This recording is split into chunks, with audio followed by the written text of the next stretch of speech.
တန်းနေခါ ကျွန်တော်ကတတ်တော့မဟုတ်ပါဘူးဆရာဟို ဟဲ့မလင်းနေငါမပြေးလို့တော့ဘယ်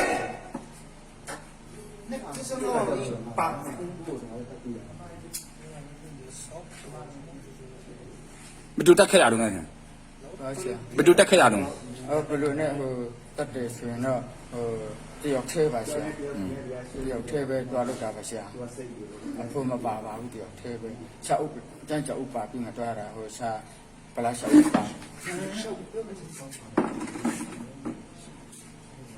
လေပြီးကြည့်လိုက်မခဏနေမင်းရှာရတဲ့အကုန်ဖြတ်လိုက်မယ်အရင်မင်းဖရားတင်ကတက်ခဲ့တယ်ငါလက်ချီလေးဖရားတင်ကတက်ခဲ့မှလားလူဖရားတင်ကလူတက်ခဲ့ရလား လူမဟုတ်ဘူးအမြန်ရှာပင်ကန် ဟမ် ဟောဖျားက ဖရားတင်ကလူတက်ခဲ့ရလား မတတ်ပါဘူးဖျားခင်ကလူတွေပေါ့ ဘာလို့ဖရားပို့တာနော်မင်းဂျေစုကိုပို့တာနော် ဖျားကမခိုင်းဘူးဆိုကျွန်တော်ကခွန်ပြူတယ်အဲ့ဒါကြောင့်ကျွန်တော်ကလုပ်တာပါဖျားက ဟမ်ဖရားလူတက်ခဲ့ရလား မင်းဆောင်ဘုရားကတက်ခါတာဘုရားလူတက်ခါမဟုတ်ဘူးဘုရား ဖရားတင်ကလူတက်ခဲ့ရလား ဟောဖျားကလူတွေမတတ်သူကနားမထုံဘူးတဲ့